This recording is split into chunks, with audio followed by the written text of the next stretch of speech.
Aleluias, Deus é fiel, Deus é Deus. E é bom nós estarmos aqui na presença do Senhor nesse domingo, dedicando ao Senhor esse tempo que Ele merece, amém, queridos? Às vezes nós temos pessoas importantes perto de nós e não dedicamos um tempo importante a essa pessoa.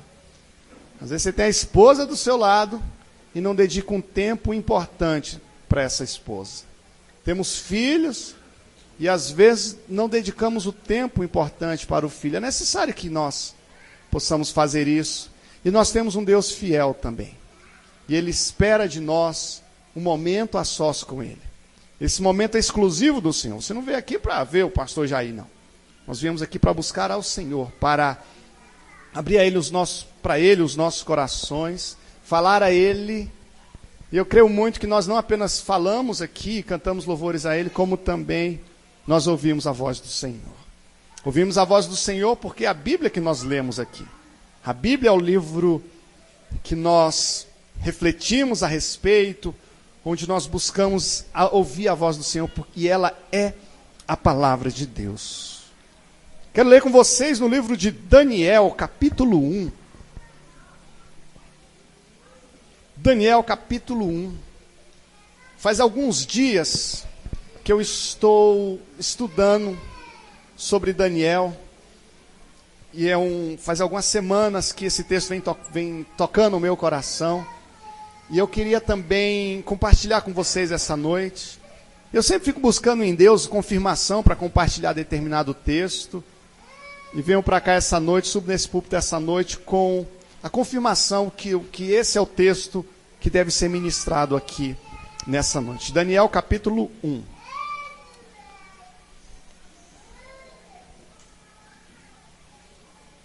A Bíblia, ela é linda. A Bíblia, ela é um livro incrível. Ela é a palavra de Deus e ela fala coisas muito preciosas ao nosso coração. Que nós estejamos atentos, com o coração aberto, receptivo, para estar recebendo essa mensagem. Lembro também que essa é uma noite especial, mais especial ainda, porquanto que poderemos participar da ceia do Senhor.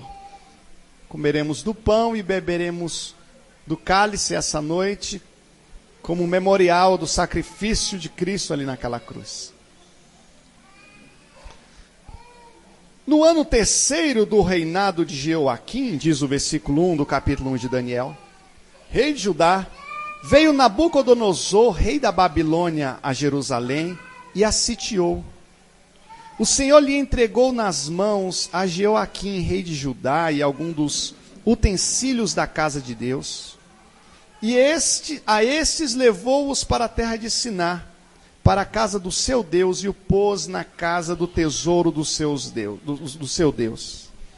Disse o rei a Aspenaz, chefe dos seus eunucos, que trouxe alguns dos filhos de Israel, tanto da linhagem real como dos nobres, jovens sem nenhum defeito, de boa aparência, instruídos em toda a sabedoria.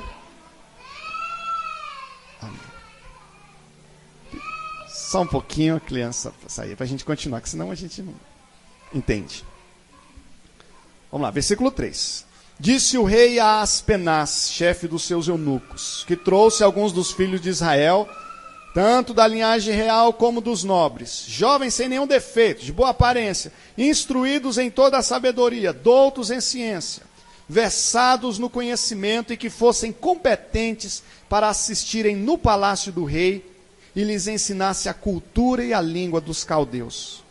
Determinou-lhes o rei a ração diária das finas iguarias da mesa real e do vinho que ele bebia, e que assim fossem mantidos por 3 anos, ao cabo dos quais assistiriam diante do rei. Entre eles se achavam dos filhos de Judá, Daniel, Ananias, Misael e Azarias. O chefe dos eunucos lhes pôs outros nomes, a saber, a Daniel o de Beltesazar, a Ananias o de Sadraque, a Misael o de Mesaque e a Azarias o de Abednego. Resolveu Daniel firmemente não contaminar-se com as finas iguarias do rei, nem com o vinho que ele bebia. Então pediu ao chefe dos eunucos que lhe permitisse não contaminar-se. Nós vamos ler o capítulo 1, o 2, o 3 e o 4 em nossas casas. Amém, queridos? Que é para você entender a história direitinho. Peço que você feche os olhos um pouco agora. Pai querido, obrigado por estarmos aqui, Senhor, em Tua presença. A Bíblia está posta diante de nós. Nós estudamos a Bíblia, nós lemos essa palavra e nós te encontramos na página desse livro, Senhor, nas páginas desse livro. E desejamos que essa noite, de forma especial, Tu se revele a nós. Que Tu se dê a conhecer a cada um de nós. E fale no íntimo do coração de cada um de Teus filhos. Nós precisamos muito de Ti, Senhor. Precisamos muito da Tua ajuda, precisamos muito da Tua mão. Precisamos muito que Tu fale aos nossos corações essa noite. É a nossa oração em nome de Jesus. Amém. Peço mais alguns decibéis para os sonoplastas. Irmãos, quero compartilhar com vocês hoje sobre Daniel, sobre Ananias, Misael, Azarias. Quero compartilhar com vocês alguns princípios, alguns ensinos que estão contidos aqui nesse livro riquíssimo. E a palavra do Senhor, a Bíblia, por mais que eu conheça ela desde pequenininho, por mais que eu ouça a história da fornalha de fogo desde pequenininho, mas hoje eu sento para meditar na palavra do Senhor e essa palavra me surpreende. Essa palavra me toca, essa palavra me comove. Olhando para... Quero falar um pouquinho da história deles. Esses 3 jovens eram da nação de Judá. Judá havia sido tomada por Nabucodonosor, havia se tornado então uma província babilônica, e o rei Nabucodonosor invadiu Jerusalém, roubou os utensílios, levou os utensílios do templo, e pegou um monte dos principais jovens, dos sábios de Jerusalém, e falou: olha, vocês vão comigo para a Babilônia, e eu vou treinar vocês por 3 anos. E aí vocês vão me servir lá na Babilônia. Nabucodonosor fez isso. Pegou esses jovens, levou esses jovens então para a Babilônia. E lá iniciou um treinamento com esses jovens. Só que esses jovens eram jovens judeus, jovens tementes a Deus. E quando logo de cara... Apesar deles terem assim, uma eminente assim, vida boa, porque iam comer bem, iam morar no palácio, e estariam numa situação bem melhor do que a grande maioria dos judeus, por mais que eles estariam numa situação bem melhor do que os demais judeus, eles falaram o seguinte: olha, nós não vamos querer essa comida aí não, ó. Porque nós aprendemos ali na lei de Israel, que o alimento ele deve ser preparado de uma forma especial. Era tradição dos judeus, por exemplo, não comerem animais sufocados. E até hoje, inclusive o Novo Testamento confirma, você não pode comer sangue de animal não. A Bíblia, o Novo Testamento confirma essa proibição. Eles não comiam determinados tipos de peixes, não comiam répteis. Fora que era comum que os animais que eram servidos à mesa do rei, eram animais que antes de serem servidos eram sacrificados como uma oferenda a Astarote e outros deuses babilônicos. E aí Daniel e os colegas dele falaram o seguinte: olha, por nossa fé, pelo nosso compromisso com Deus, a gente não queria comer esse alimento de vocês, a gente queria comer só as verduras mesmo e salada. Foi um primeiro compromisso deles. E aí o homem que cuidava deles ali, o copeiro e tudo mais, falou: olha, só que se vocês forem comer só isso, vocês vão ficar magros, vão ficar feios, o rei vai vir para cima de mim, que eu que sou responsável por vocês, e acabou que eu que vou morrer. Aí Daniel e companhia falaram o seguinte: não, faz assim, deixa primeiro então a gente comer só essas verduras aí, folhagens, por 10 dias, prestem atenção aqui em mim, por 10 dias, e se depois dos 10 dias a gente tiver corado, tiver bonito, você deixa a gente continuar comendo. Se a gente tiver franzino, magrinho, abatido, a gente come então a comida que vocês quiserem. Ou então o copeiro lá permitiu e tal. E no final dos 10 dias eles estavam bem, estavam até melhores do que os outros. Venceram aquele período lá de 3 anos lá de treinamento, se apresentaram ao rei, e esses 4 jovens se destacaram. Eles se destacaram muito. Daniel se tornou ali um governador. Daniel, os 3 se destacaram, Sadraque, Mesaque e Abednego se destacaram, mas Daniel mais ainda. E aí a gente busca aplicação prática para os dias de hoje, porque a gente quer destaque, porque a gente quer crescer. Nós queremos ser cabeça, não queremos ser cauda. Nós queremos governar, não queremos ser governados, porque nós queremos prosperar, mesmo em meio às dificuldades. E eu poderia até seguir essa linha se a nossa igreja fosse neopentecostal. Mas a nossa igreja é reformada e nós vamos seguir aqui a abordagem de texto de uma forma um pouco mais diferente. Primeiro ponto que eu coloco, que de uma certa forma esses jovens aqui, eles foram tentados a viver um estilo de vida bem babilônico. Eles foram chamados, foram convocados a viver, a se alimentar, a terem hábitos tipos da Babilônia, coisas inclusive que não condiziam com a fé deles. E eu faço um paralelo dessas finas iguarias que lhes ofereceram, a qual a Bíblia narra, com finas iguarias que até hoje o mundo oferece para todos nós, independente de sexo, independente de idade. O diabo, ele sempre vai ser tentador, sempre vai se apresentar a nós com tentações. Ele sempre vai apresentar a nós N situações, a fim de que nós nos afastemos de nossa fé e nos beneficiemos do pecado. Assim que Daniel e os colegas chegam na Babilônia, eles recebem prontamente novos nomes típicos da Babilônia. Eu vejo esse detalhe interessante, assim, a questão do governante babilônio querer descaracterizar esses jovens. Como dissesse, vocês não são mais judeus, vocês não são mais de Jerusalém, agora vocês são babilônicos. O seu nome agora não vai ser mais Ananias, Misael, Azarias, vai ser Sadraque, Mesaque, Abednego e Beltesazar.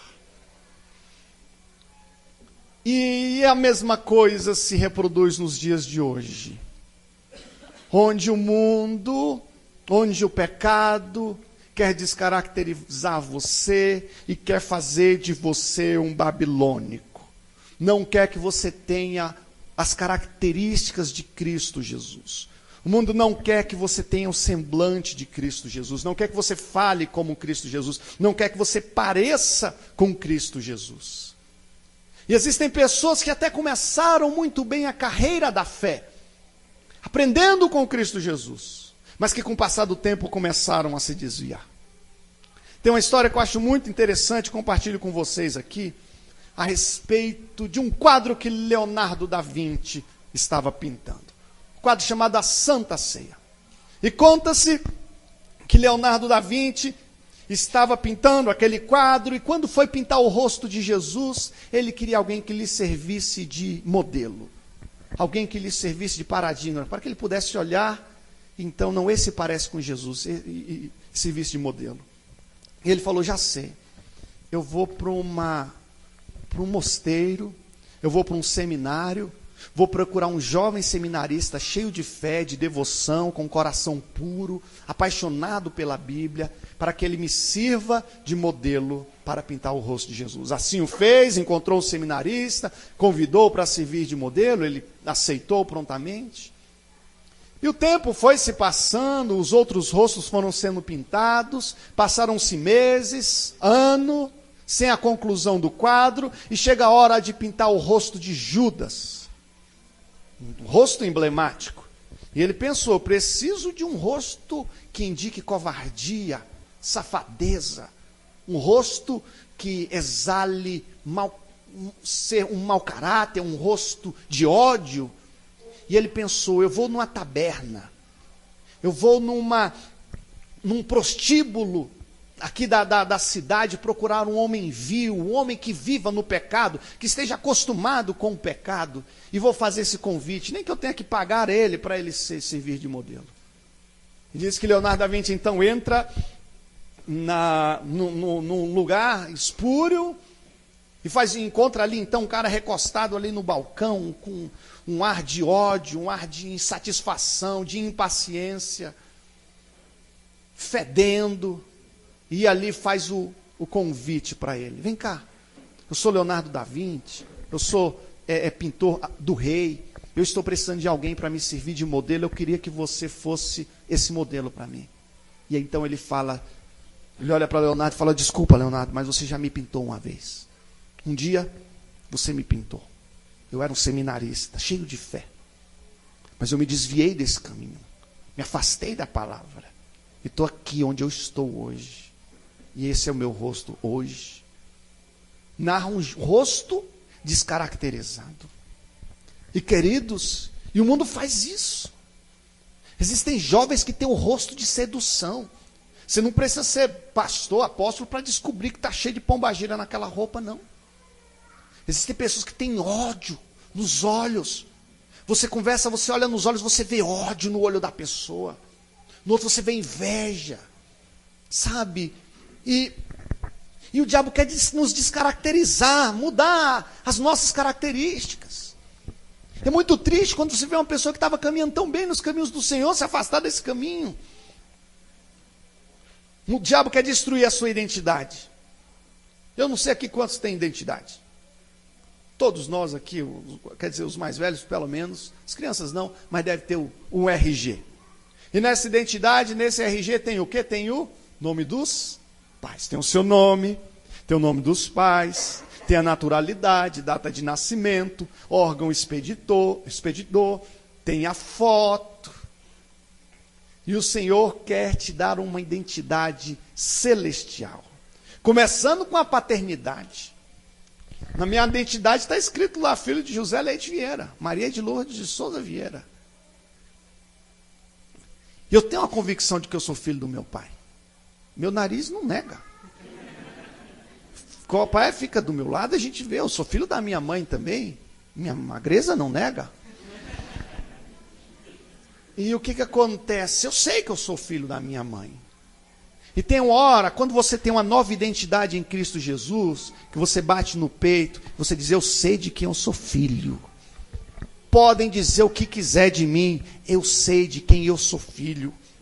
Tem agora uma naturalidade, está lá Brasília DF, mas você descobre que você tem uma naturalidade espiritual, no reino espiritual, que você não nasceu do sangue, mas agora você nasceu da água e do Espírito, e tendo inclusive uma nova data de nascimento, porque nasceu de novo. Tem gente que considera a data de nascimento o dia que se batizou, outros consideram a data de nascimento o dia que foram cheios do Espírito Santo, ou o dia que levantaram a mão e aceitaram Jesus. Alguém aqui sabe de cabeça o dia que levantou a mão e entregou na vida para Jesus? Levanta assim para eu ver. Qual foi o dia, Adinaldo, que você entregou a vida para Jesus? Não, mais ou menos não. Gaguejou, perdeu. E próximo, Irmã Lourdes. Que dia foi, Irmã Lourdes?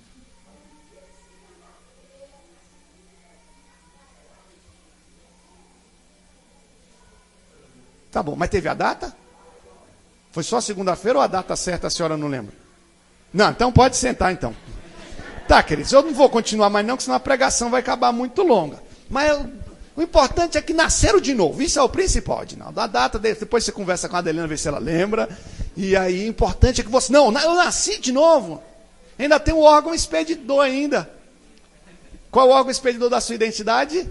SSP, DF ou Minas Gerais. Qual é o órgão expedidor da identidade do Albert? Não é não? Não é não? Não é militar a tua identidade? Tem duas? Irmãos, cuidado. Deus quer dar uma nova identidade para você, e que não foi carne nem sangue, não, é do alto, foi Deus que está me dando essa nova identidade. Não pode chegar um pastor e dizer: você está excluído agora do reino de Deus. Não, isso não existe. E a identidade tem a minha identidade, o que é mais bonito na identidade minha, sabe o que é? É a minha foto. E tem minhas características. Por que tem foto na identidade? Né? Eu fui entrar uma vez num país, pediram o meu passaporte, e aí o pessoal lá da imigração olhava o passaporte e olhava para mim. Olhava para o passaporte e olhava para mim. Perguntava o que eu queria. Eu falou, eu sou turista.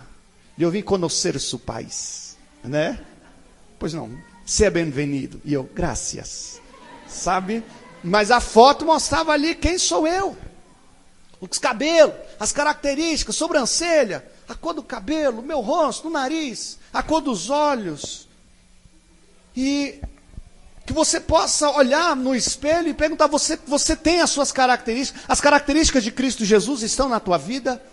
Ou será que você está perdendo essas características? Será que eu estou virando um babilônico? Será que eu estou virando um babilônico? E é muito triste, quando às vezes eu olho para algumas pessoas que se envolveram tanto nas coisas do Senhor, mas que estão se tornando babilônicos. O andado, o jeito de falar, o jeito de vestir, aquilo que a pessoa comenta e fala, a forma de proceder, de agir com os outros, mostra que está se tornando um babilônico, está perdendo as características. E Jesus fala em Mateus 5,13 que nós somos o sal da terra, mas se o sal se tornar insípido, como é que vai salgar? Para nada mais serve, senão para ser jogado fora e pisado pelos homens. E infelizmente muitos cristãos estão se tornando insípidos. Muitos cristãos, apesar de frequentarem a igreja todo domingo, são insípidos, são um sal que não tem mais sabor. É como chuchu na panela de pressão no feijão, o chuchu some, não preserva o sabor, não some o chuchu. Agora você coloca um piqui na comida para ver, lá na outra rua, minha mãe fez piqui, não vou nem lá em casa hoje. Já o que gosta, piqui, vou correndo antes que acabe. Mas tem gente que se tornou insípido.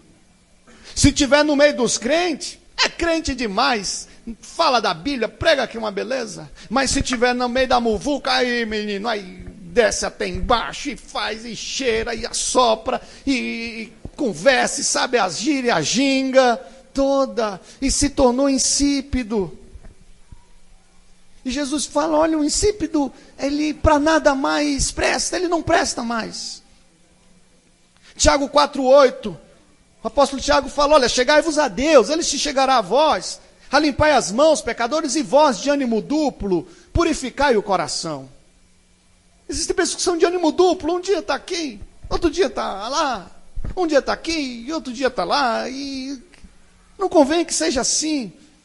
O mesmo Tiago diz, no capítulo 1, versículo 8, o homem de coração dobre é inconstante em todos os seus caminhos. Ele não alcança nada do Senhor. Mateus 6, 24 diz que ninguém pode servir a dois senhores, porque ou há de odiar um e amar o outro, ou se dedicará a um e desprezará o outro. E nós estamos diante de jovens que foram exilados, saíram de sua terra, estão em Babilônia. Eles estão sendo pressionados a abrirem mão da sua fé, dos seus princípios, abrirem mão daquilo que aprenderam, estão sendo pressionados a isso, e eles firmaram o pé e disseram, nós não vamos se contaminar com as finas iguarias do rei, nós vamos manter nossos princípios, ainda que eu corra risco de morte, eu não vou ser chuchu nessa panela de pressão aí não. Você, piqui. Mas João 3,19 diz que a condenação é esta, que a luz veio ao mundo e os homens amaram mais as trevas do que a luz, porque as suas obras eram más. Irmãos, é como eu tenho ficado triste ao ver as pessoas amando mais as trevas do que a luz. Isso não necessariamente as pessoas do mundo, mas às vezes pessoas dentro da igreja, que conhecem do Evangelho, que já me ouviram pregar tantas vezes, com as atitudes mostrando que amam mais as trevas do que a luz. Até que amam a luz, mas amam também as trevas. E se tornaram camaleões de tal medida que onde fosse se adapta perfeitamente ao meio, sem nenhuma dificuldade.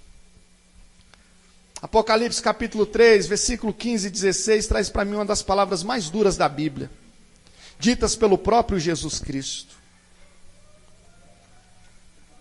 Conheço as tuas obras, que nem és frio nem quente. Quem dera fosses frio ou quente. Assim, porque és morno, e nem és frio e nem quente, vomitar-te-ei da minha boca.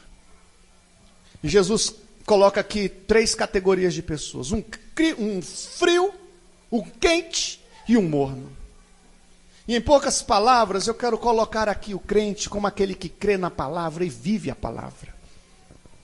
Coloco o frio como aquele que não está nem aí para a palavra, não frequenta a igreja, não quer saber de igreja e está no mundo mesmo. Mas existe o pior, que é o morno, que é uma pessoa que está frequentando a igreja, é uma pessoa que tem experiências religiosas, mas mesmo assim o seu coração está dividido. Mesmo assim, permanece de forma deliberada na prática do pecado. E Jesus olha para essa igreja em Laodiceia e diz: pô, vocês estão na igreja, vocês estão reunindo aí, mas o coração de vocês é dividido. Vocês estão na igreja, mas o coração de vocês está no mundo.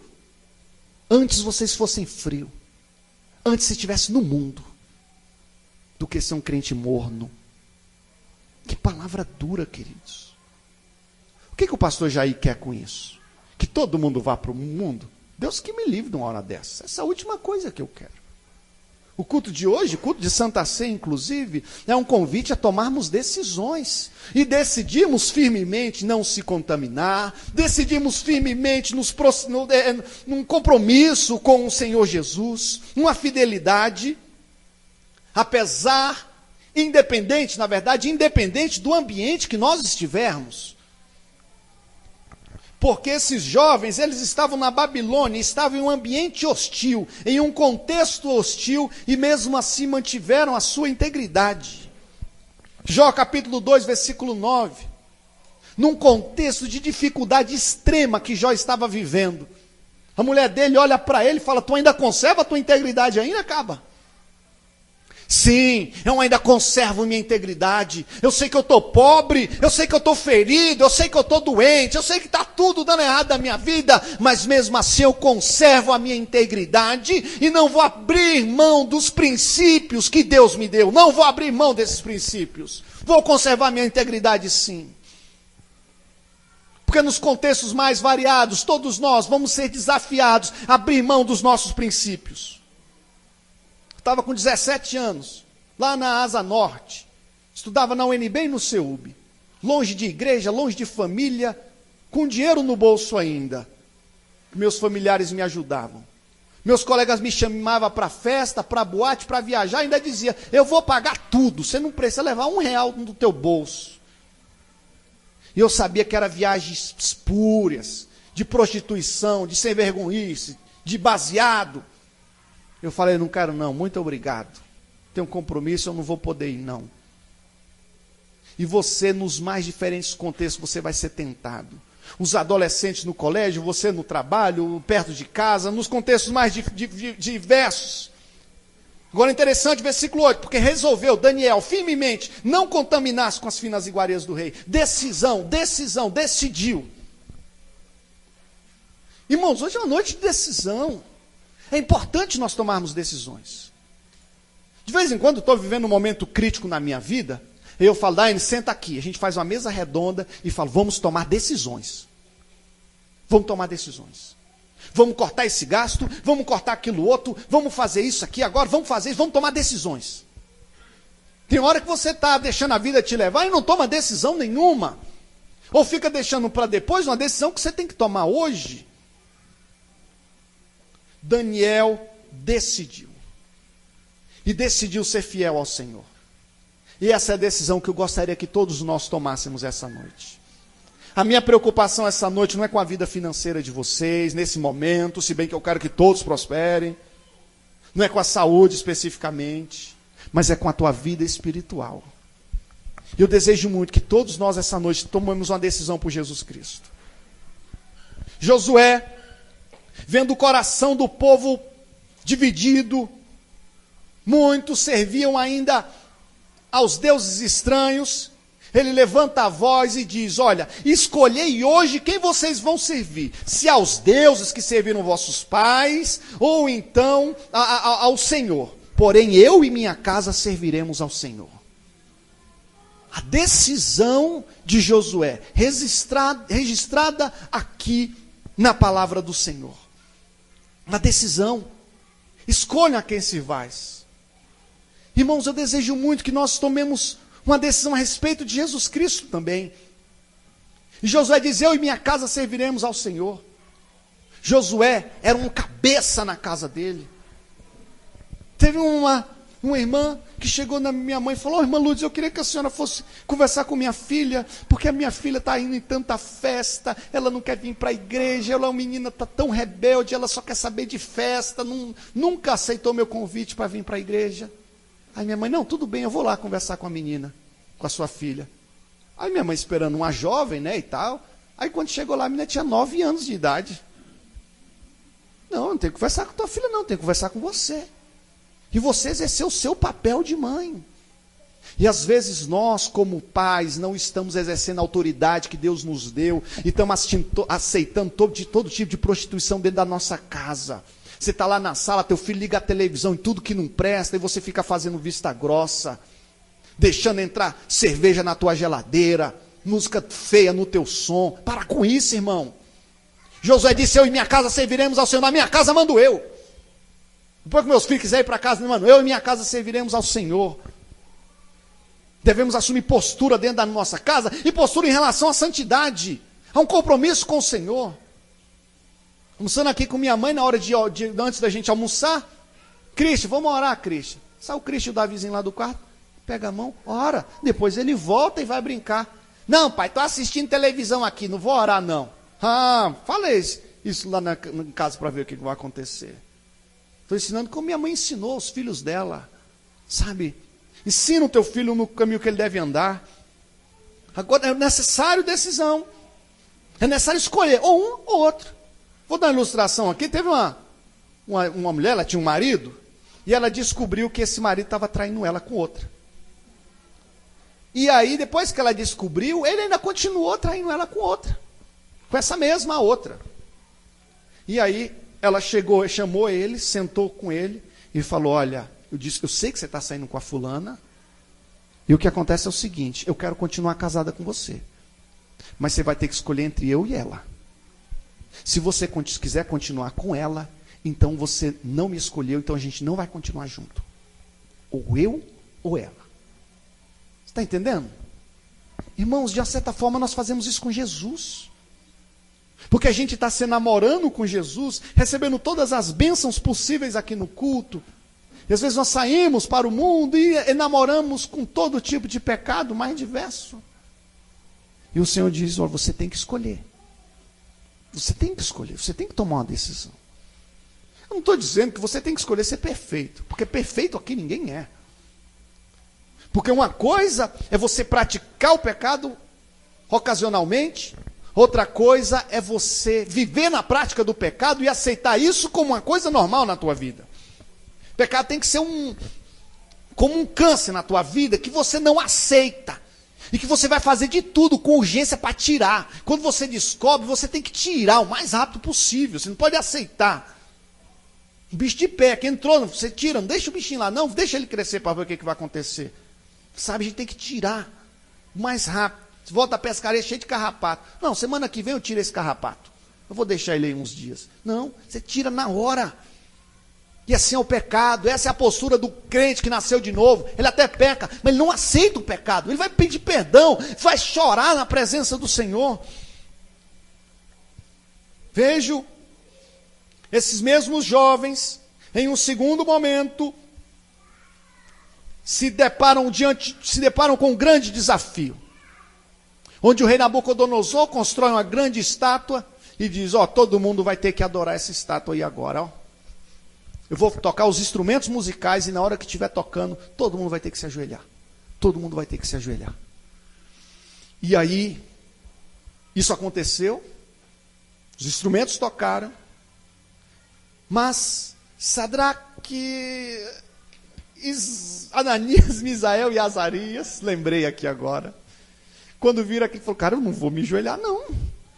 Só teu Deus adorarás e só eles dará culto. Não vou dar culto para mais ninguém não. Não vou adorar esse pessoal aí não. Não vou adorar essa estátua aí não. É totalmente contra os meus princípios. É totalmente contra os meus princípios. Não vou fazer isso não. Não vou fazer isso mesmo. Vou, negativo. Mas tu vai morrer, cara. Porque o Nabucodonosor vai matar você. Pois eu prefiro morrer do que abandonar a minha fé. Pois que eu morra então. Mas não vou fazer isso não. O mundo nos pressiona a abrir mão dos nossos princípios. Teve um dia que o irmão Alber, que estava aqui, perdeu uma formatura. Dormiu até mais tarde. Nem se lembrou da formatura. E aí, o bicho foi pegar para o lado dele. E ele foi conversar lá com o superior dele. Falou, olha, eu esqueci. Como é que eu faço agora para me justificar, para eu não ser punido? Aí o sargento chegou lá e falou, é simples, mente. Inventa uma mentira aí bem feita. E aí você está pronto, está liberado. Olha aí, ó. E no outro dia pregando na igreja aqui. Glória a Deus. Tu és a verdade que liberta. Aí o que o Alber fez? Ele fez uma defesazinha dele lá por escrito e disse que teve um lapso de memória. Que esqueceu. Que realmente não... Mas ele não mentiu. E aí ele não teve uma punição tão grave. Ele só perdeu uns dias de folga lá, não foi, Alber? Perdeu um abono, não foi ou não? Ou não se recorda? Ou é só advertência mesmo? E assim, mas ele falou, mas eu vou manter os meus princípios. Mas no teu trabalho tu vai ser desafiado a mentir, a prostituir, a fazer o que é errado, sabe? No teu colégio, nos contextos mais diferentes. Mas que você possa dizer, não, meus princípios são inegociáveis. Toca a trombeta. Baixa. E tá lá, Sadraque, Mesaque e Abednego lá, só os três, só. Baixaram não. Baixa aí, rapaz, é rapidinho. Daqui a pouquinho vocês se levantam. É rapidinho, baixa aí rapidinho. É só essa ocasião. É só essa ocasião. E tem gente que vai pecando ocasionalmente. Em ocasiões especiais ele vai lá e peca como se o pecado fosse algo controlável. Como se fosse algo que dá para administrar com facilidade. Esses jovens tiveram que lidar então com a rejeição e com a perseguição. Mas infelizmente, nos dias de hoje, muitos têm cedido às pressões, abrindo mão da fé. Quando assediado pelo mundo, abre mão, sem um pingo de remorso. Interessante que esses três jovens, juntos, foram parar na fogueira, por causa que eles não quiseram se submeter ali à imposição de Nabucodonosor, não quiseram adorar aquela estátua. E eu acho esse tópico muito, muito legal. Eu coloquei em negrito, eu sublinhei, porque eram três jovens que estavam juntos, e foram para a fogueira juntos, e andavam com Deus juntos. Porque às vezes a gente está em jugo desigual. E jugo desigual não é só casamento, não. Porque às vezes você está uma bênção na casa do Senhor, mas você está com amizade íntima com a pessoa que só está acabando com tua vida, que só está acabando com tua fé. Presta atenção em quem você traz para a tua casa. Aprenda a escolher teus amigos. Aprenda a escolher teus amigos, porque tem amigo que está cego. Que está te atrapalhando, que está te afastando de Cristo Jesus. E às vezes você tem que dizer não, tem que dizer para, tem que dizer espera. E ali foi um amigo que eu morrer junto, vamos morrer junto, vamos. Eu vou te dar apoio, eu vou te dar força. Porque às vezes você está vivendo um momento espiritual ruim, mal, está sentindo uma fraqueza, mas tem um irmão da igreja que você está próximo com ele, você tem facilidade para se abrir. Mas às vezes você está distante de todo mundo, você quer até confessar um pecado, você quer falar, mas não conhece ninguém, porque você está sempre tão distante.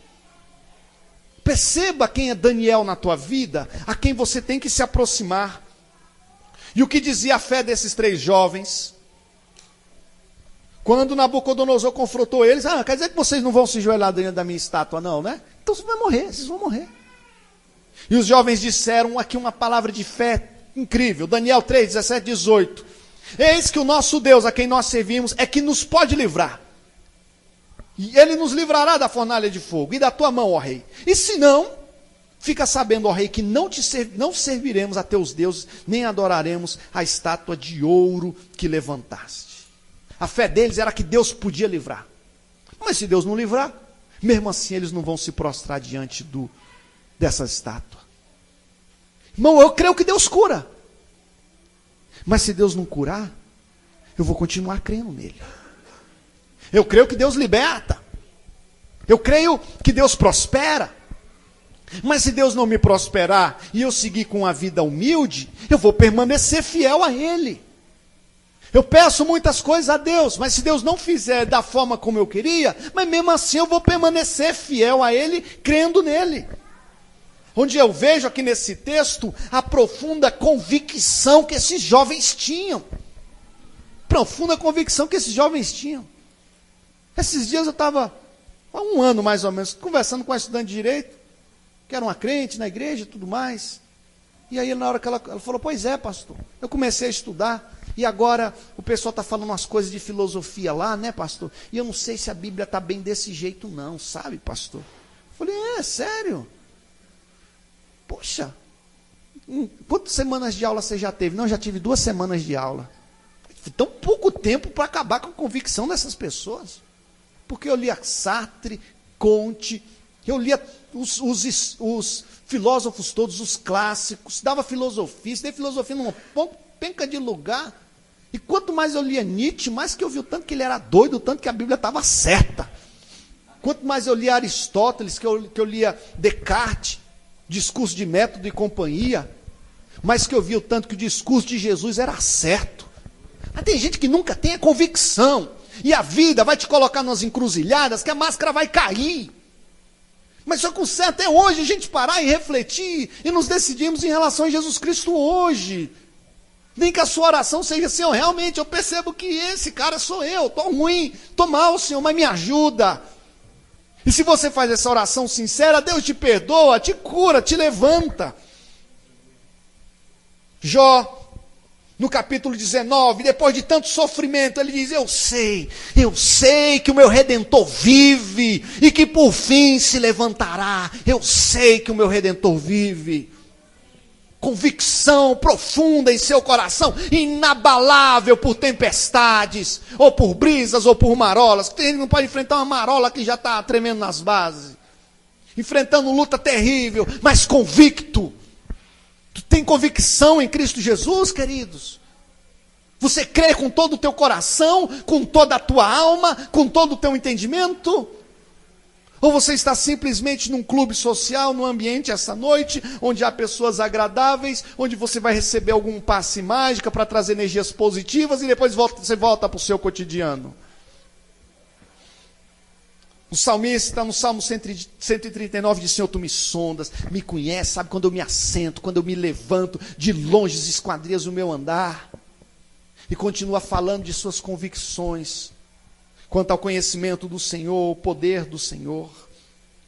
Eu vejo que esses 3 jovens, 4 com Daniel, eles eram definitivamente uma referência para a nação de Israel, para a nação de Judá. Era uma referência onde eles estavam. E como nós estamos precisando de referências, queridos. Como nós estamos precisando de referências. Quando alguém te perguntar onde é que você conhece um homem de Deus, você fala, eu conheço um homem de Deus, é assim, assim, assado. Hoje em dia você procura referência de pastores, infelizmente tão difícil encontrar. Conheço pessoas seríssimas. E é ruim. Quando às vezes eu estou na rua, e às vezes alguém diz, pastor, fulano é da tua igreja? É? Aquela encapetada? Fala lá, pastor, para o João me pagar. Vai lá, pastor, porque ele está me devendo e não paga nem. Um homem de palavra, disse que não ia me pagar e não me pagou mesmo. Precisamos de referências. Que você seja uma referência na sua família, de crente. Mas não é do crente sem propósito, não, de crente de verdade. E você percebe que você se torna uma referência quando seus familiares e amigos vêm procurar socorro em você, ao invés de debochar de você. Porque tem crente que na hora que chega numa casa, todo mundo sai pela outra porta, porque o cara é um chato de galocha. Mero religioso, com palavras agressivas, que só sabe machucar os demais. Isso não é crente, não. Mas o verdadeiro crente, homem de Deus, mulher de Deus, que é referência, as pessoas gostam de ouvi-lo. Gostam da presença dele. Gostam de estar perto dele. Repita assim comigo, Senhor, faz de mim uma referência da minha casa, na minha família. Eles possuíam um inabalável relacionamento com Deus, e eu já estou aqui nos finalzinho. Na verdade, tudo isso que aconteceu é porque eles tinham um relacionamento autêntico com Deus. Eu quero muito pedir aos irmãos que olhem para o Senhor essa noite. Olhe para o Senhor. Como é que anda o seu relacionamento com Deus? Como é que anda o meu relacionamento com minha esposa? É a pessoa com quem eu mais convivo. Com mais eu estou perto. Como é que é meu relacionamento com o Albert? O Albert é o meu melhor amigo. Pessoa que está mais... tem época que a gente se encontra mais, tem época que a gente se encontra menos. É a pessoa que eu chamo para jantar na minha casa, janto na casa dele. Eu tenho um relacionamento com o Ronald, que é um relacionamento que está se aprofundando, que há 6 meses atrás praticamente não existia. Eu tenho um relacionamento com o Magno. Não tenho. Tem 15 dias que a gente está se aproximando, conversando. Pode ser que o nosso relacionamento se aprofunde. Tem o David ali também, que o meu relacionamento com ele até hoje foi de um cumprimento cordial em alguns lugares. Mas e o teu relacionamento com Deus, como é que está? Seu relacionamento com Deus está se aprofundando ou está se degenerando? Ou você está se distanciando do Senhor?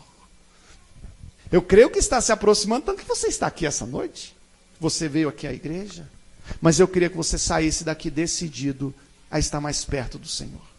Eu estava lendo um livro, e nesse livro ele dizia, quem são as 5 pessoas mais importantes da sua vida? Faça alguma coisa por eles, se aproxime deles, se lembre deles. Quem são os seus 3 amigos mais importantes?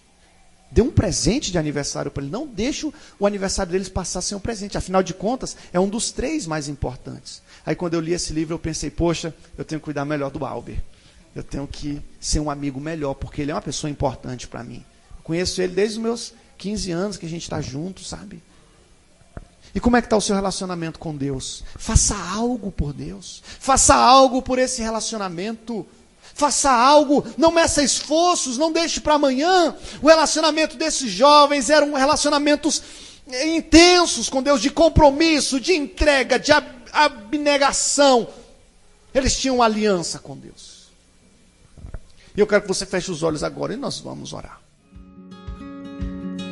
A Igreja Batista Sal da Terra tem sua sede na cidade de Braslândia, Distrito Federal. Participe você também dos nossos cultos de celebração, sempre aos domingos às 19h30. A Igreja Batista Sal da Terra também está no Facebook e YouTube. Acesse! Você também gostaria de receber outras pregações como essa em seu telefone, por WhatsApp? Então nos envie uma mensagem para o número 61 9695 1230. Essa palavra te abençoou? Então compartilhe com seus amigos e familiares e permita que ela também abençoe outras pessoas. Igreja Batista Sal da Terra, uma igreja viva servindo ao Deus vivo.